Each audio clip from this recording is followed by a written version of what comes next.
부의장의 발언입니다. 네, 국유재산 매각과 관련해서 말씀을 합니다. 지난 11월 3일 국무회에서 이재명 대통령께서 국유재산 매각을 전면 중단하라 지시하셨습니다. 각 부처에 대해서 모든 국유재산 매각을 전면 재검토하고 불가피한 경우에만 국무총리의 사전 재가를 받도록 한 것입니다. 대통령께서 긴급히 조치하신 이유는 분명합니다. 국정감사 등을 통해서 윤석열 정부 시절 국유재산이 헐값에 무리하게 대거 매각됐다는 의혹과 지적이 이어지고 있기 때문입니다. 2022년 윤석열 정부는 향후 5년간 16조 원 이상의 국유재산을 매각하겠다고 발표하면서 매각 규모를 크게 늘렸습니다. 실제로 국유재산 입찰 매각 건수는 2021년 173건에서 2024년 1092건으로 6배 이상 증가했고 올해도 8월까지 765건이 진행되고 있습니다. 그런데 진짜 문제는 건수가 아니라 매각 가격입니다. 감정가보다 낮은 낙찰이 해마다 급증하고 있습니다. 2022년엔 감정가보다 낮게 낙찰된 비율이 5% 미만이었지만 2023년에는 59%, 올해는 무려 65%에 달하고 있습니다. 대표적인 예를 들어보겠습니다. 서울 강남의 논현동에 국유지가 있습니다. 감정가가 183억 원이었지만 실제 낙찰가는 120억 원, 60억 원 이상 낮은 가격에 매각되었습니다. 이런 상황에서 국민 자산을 지키기 위해 대통령께서 직접 긴급 브레이크를 건 것은 당연한 조치라고 생각합니다.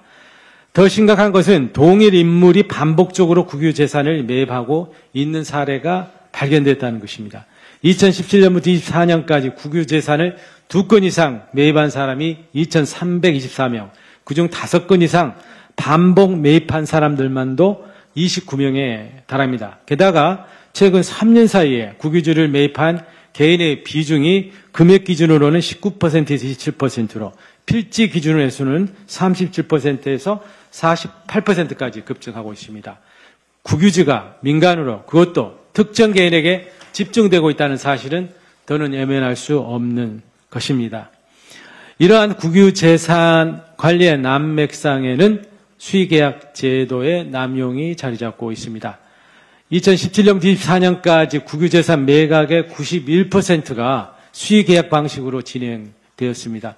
이는 공개 입찰 방식이 아닌 특정인과의 직접 거래에 해당됩니다. 매각 권한이 기재부, 국토부, 지자체 등으로 분산되어 있고 매각 정보 역시 통합적으로 관리 공개되고 있지 않다 보니 중복 매입이나 특혜 거래를 사전에 파악 차단할 수 있는 구조가 고착화 되고 있는 것입니다.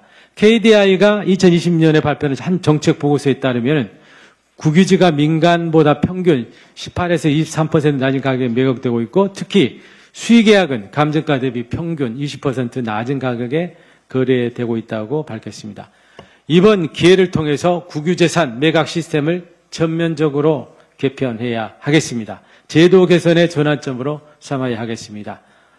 앞으로 동일인 반복 매입에 대한 전수조사를 실시하고 수의계약 예요건의 전면 재정비, 모든 국유재산 매각 정보의 실시간 투명 정보 공개, 기관 간 매각 정보의 통합관리 시스템 구축, 국유재산법 개정을 비롯한 제도 개선과 입법에 착수해야 합니다. 국유재산은 정부의 것이 아니라 국민 모두의 자산입니다. 사익을 위해 사유화되는 일, 더는 용납되어서는 안 됩니다. 국회가 나서야 됩니다. 감시와 제도 개선을 통해 그리고 입법을 통해 국유재산 관리의 공공성과 투명성을 반드시 지켜내겠습니다. 감사합니다. 마지막